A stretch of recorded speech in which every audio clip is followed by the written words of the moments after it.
Good day, I'm Stephen McHugh and this is your JIS News for Wednesday, April 25. Minister of Health Dr. Christopher Tufton is refuting claims that the former chief medical officer was overruled on a closure notice for the Caenwood Regional Hospital. In fact, Dr. Tufton says no closure was issued for the St. James Health Facility.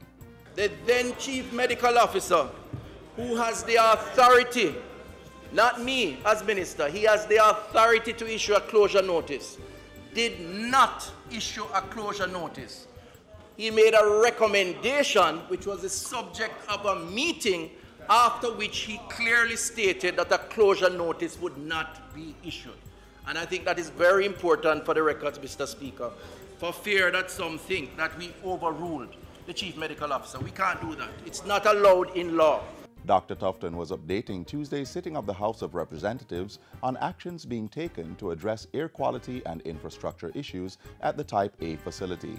The health minister revealed that 95% of services provided at Caenwood Regional had been relocated to nearby locations. Logistics coordination for the satellite offices, as well as the continued assessment and renovation of the existing building, are among the ministry's immediate priorities. A working group has also been set up to cater to the welfare needs of the hospital staff and stakeholders. The mining ministry says it will be lobbying the United States Department of State to lessen any negative economic effects that may arise from sanctions against UC Russell, operators of the Windalco Bauxite Company. In Parliament Tuesday, Portfolio Minister Robert Montego said UC Russell had expressed its intention to continue operating in Jamaica. The Ministry of Transport and Mining analysis indicate that normal operations will become increasingly difficult, especially if the company refuses to dilute its ownership to conform with the sanctions, and various suppliers of goods and services elect to refuse its business out of fear of secondary sanctions from the United States. On Monday, the U.S. Treasury Department's Foreign Assets Control gave an October 23 deadline for companies and individuals to wind down transactions with UC Russell.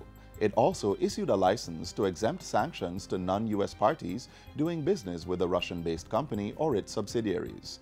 Minister Montego says approximately $164 million per year in export earnings would be lost should the plants be closed.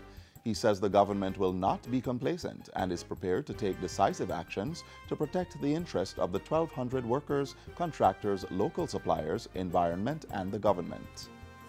In other news, Prime Minister Andrew Holness has pledged to solve Jamaica's informal settlement issue by building more homes to satisfy demands. This, he says, will be driven by public-private partnerships through the National Housing Trust's Construction, Finance, and Housing Developers programs. It's expected that the public-private partnership model will help the NHT reach its target of 22,000 housing solutions by the year 2021.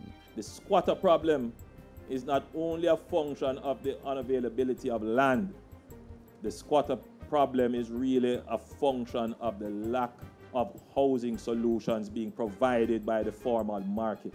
That's the only way. There is no solving the squatting problem by giving away housing. So you don't give away the house, but you make it affordable to own. And that is the strategy of the government. We will solve the squatting problem because we will build enough housing to meet the demand that is generated yearly. Prime Minister Holness was speaking at Tuesday's groundbreaking for the 230-unit foreshore estate housing development at Delacree Pen, St. Andrew. Units within the gated community for low-income earners all fall within the NHT's $5.5 million loan limit. In the meantime, Prime Minister Holness says work to transform the Marcus Garvey corridor into a logistics center has begun. To support this move, plots of land have been leased to create a logistics hub.